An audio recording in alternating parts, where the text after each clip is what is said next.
هذا المنتخب الوطني البارح كان معقول بيناتنا، كان مقسوم على اثنين، شوط الاول شوط ثاني. الشوط الاول شفنا منتخب 2019 بكل روح قياديه، كاين كيف نقولوا كاين هذيك الشجاعه اللي تخلينا نماركيو الاهداف كما شفنا بونجاح ماركا زوج بيوت، بيت نحاوه كما شفتوا بيت عالمي.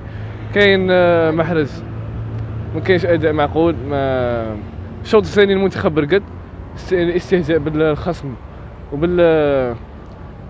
بالمنتخب الانغولي ثاني هو اللي تسبب في تحقيق التعادل والخساره.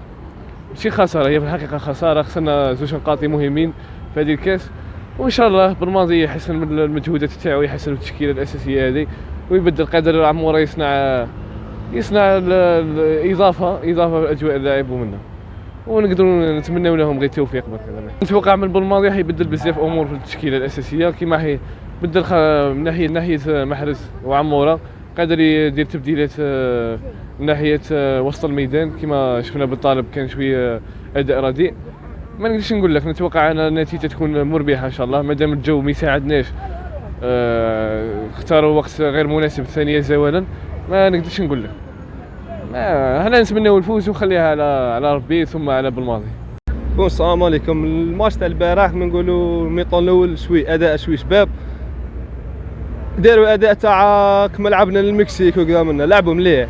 الميطون الزواج هردوها شوي، وان شاء الله يعيط لنا سعيود كما عيط لنا سعيود، هي اللي خسرها. كون يعيط سعيود مع عمورة يديروا جوج باب، بصح شغل كاين جوار لاعبين من قبل، شايف الاداء تاعهم خرجهم يا بالماضي. هدف تاع بونجاح كون جا زعما ماهوش اورجو، يجي بالك يجي احسن هدف في البطوله.